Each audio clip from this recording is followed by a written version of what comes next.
সকলো দিশতে নিৰ্বাচনৰ বঁটা চলিছে। এতিয়া তৃতীয় ফেজৰ নিৰ্বাচন হ'ব গুৱাহাটী লোকসভা সমষ্টিত।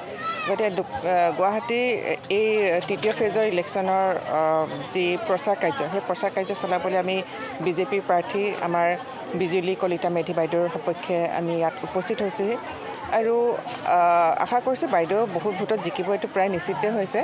এই অঞ্চলৰ পৰা যাতে আমি ভাল সংখ্যক ভোট পাব পাৰোঁ, তাৰ কাৰণে আমি প্ৰচেষ্টা অব্যাহত ৰাখিছোঁ। ভাল লাগিছে, ৰাইজৰ সঁহাৰি পাইছোঁ।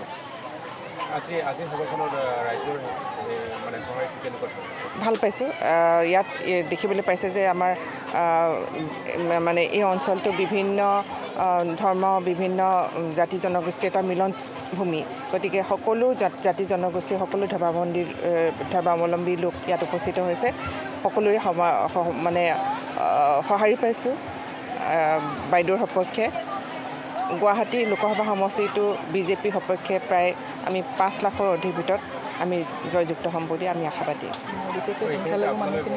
বিশেষকৈ আটাইতকৈ ডাঙৰ কথা যে এই নিৰ্বাচনটো গোটেই অসমৰ কাৰণে এটা উল্লেখযোগ্য নিৰ্বাচন হ'ব।